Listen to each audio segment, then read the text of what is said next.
Hey, what's up, everybody? We're finishing up our table, we're pretty sure it's Monkey Pod. We initially thought it may have been coal, but I'm pretty sure it's Monkey Pod.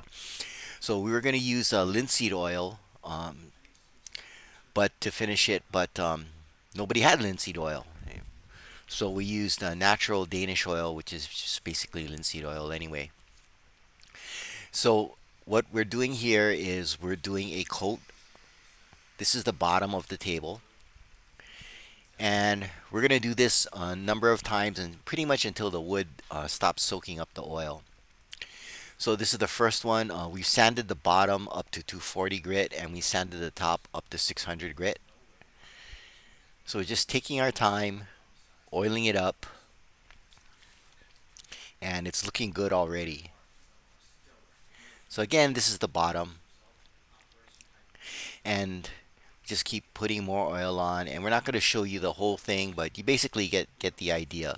So again, we'll do this until the wood stops soaking up the oil. The bottom will do. We won't use as many treatments as the top because you're not going to see it, but we still want the bottom to be nice. And we're going to finish it once the wood dries out. We're going to let it sit for a day, and then we're going to finish it with beeswax. So we're going to do that for all sides, the top and the bottom. So we're just about done with the first coat on the bottom. There'll be a number of more coats here, uh, but again, we won't bore you with that. But it's looking really good right now, and it is pretty smooth, even though we only went to 240. But again, it's smooth to the touch, but it's not glassy smooth because we're not going to see the bottom. So here's the top. We've already put on a couple coats. So as we put on the coats, we use less and less. So we wipe the oil in and let it sit for a while and let the wood soak up the oil. Notice we moved it onto our lanai because it's starting to drizzle a little.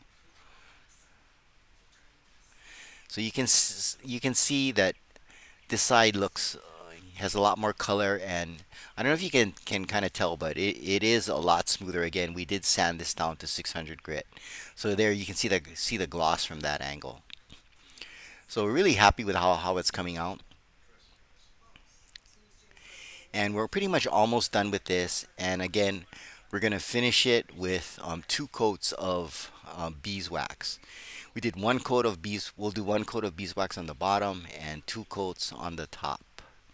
And I mean, since you really can't tell, it's just basically gonna look like this.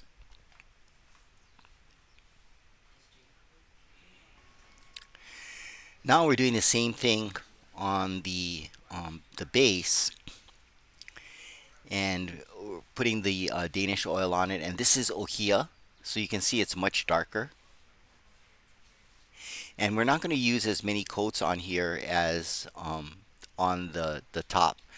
So we'll probably use a few less coats than what we did on the bottom of the tabletop.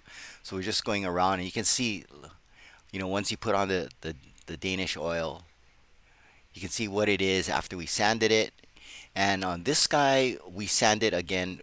We sanded this down to 240. But you can see how the color changes, really like ohia. We did a lot of woodworking with ohia, but we did notice that after time, it does crack.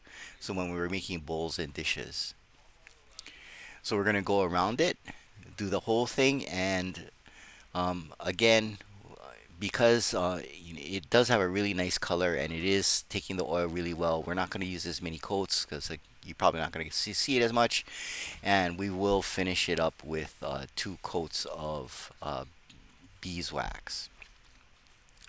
So what we're gonna do, this thing is super heavy, and we leveled the base out as much as we could, and how we're gonna attach the top to the base is we're gonna use dowels, and we're not gonna use any nails or anything.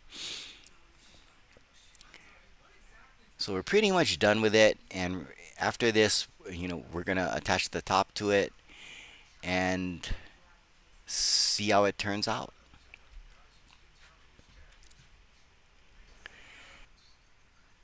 So here it is, all done. It came out pretty nice. It's not as stable as what we would like. We thought the weight of the ohia would keep it stable, but it does wobble because you can see how wide it goes off. But it's okay for now. The reason why we have those are little pieces of the ohia branch that is just natural that we have under the legs of the TV, is because the height of the TV is a little bit lower than the sound bar, so the sound bar blocks the infrared remote for the TV. So we lifted it up with those. We'll figure out what we're gonna do, but you can see the finish. It looks really nice. We're really happy with this. We just gotta figure out how to make it more stable. So basically, that cost us like $50 plus some parts. Really happy with it. Thanks for watching. Please like and subscribe, and aloha.